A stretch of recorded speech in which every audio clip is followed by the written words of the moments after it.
Le prince Harry risque-t-il de se voir interdire l'entrée aux États-Unis s'il quitte provisoirement le pays? Selon les dires de Piers Morgan, le journaliste britannique à la langue bien pendue qui ne perd jamais une occasion de descendre Meghan et Harry, le prince pourrait voir son visa révoqué pour avoir tenu des propos quelque peu compromettants.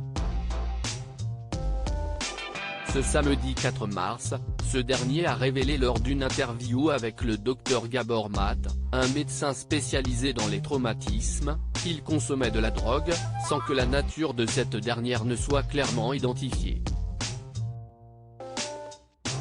J'ai commencé à en consommer à titre récréatif, puis j'ai commencé à réaliser à quel point c'était bon pour moi, a confié Harry avant d'ajouter « Je dirais que c'est l'un des éléments fondamentaux de ma vie qui m'a changé et m'a aidé à gérer les traumatismes et les douleurs du passé. »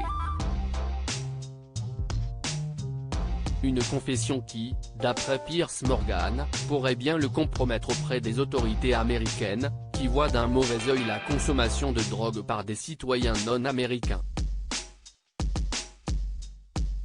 Le prince Harry risque-t-il de se voir interdire l'entrée aux États-Unis s'il quitte provisoirement le pays? Selon les dires de Piers Morgan, le journaliste britannique à la langue bien pendue qui ne perd jamais une occasion de descendre Meghan et Harry, le prince pourrait voir son visa révoqué pour avoir tenu des propos quelque peu compromettants.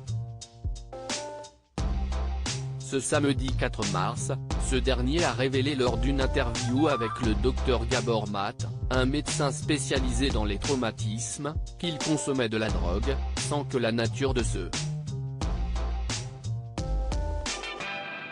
J'ai commencé à en consommer à titre récréatif, puis j'ai commencé à réaliser à quel point c'était bon pour moi, a confié Harry avant d'ajouter « Je dirais que c'est l'un des éléments fondamentaux de ma vie qui m'a changé et m'a aidé à gérer les traumatismes et les douleurs du passé. » Une confession qui, d'après Piers Morgan, pourrait bien le compromettre auprès des autorités américaines, qui voient d'un mauvais œil la consommation de drogue par des citoyens non américains. Harry vient tout juste de terminer sa tournée mondiale de destruction de la famille pour soutenir ses perfides mémoires, et il a vraisemblablement décidé qu'on en avait pas assez entendu parler, a lancé Piers Morgan avant d'ajouter « La dernière trouvaille de Harry est une séance de thérapie en direct avec le Dr Gabor Maté, un célèbre expert en traumatisme, au cours de laquelle il nous a rappelé que lui, Harry, était la plus grande victime du monde. » Prince Harry, va-t-il assister au couronnement de son père Charles III? En admettant publiquement qu'il continuait à consommer des drogues, le prince pourrait se voir contraint d'annuler sa venue en Angleterre pour le couronnement de son père, Charles III, le 6 mai prochain.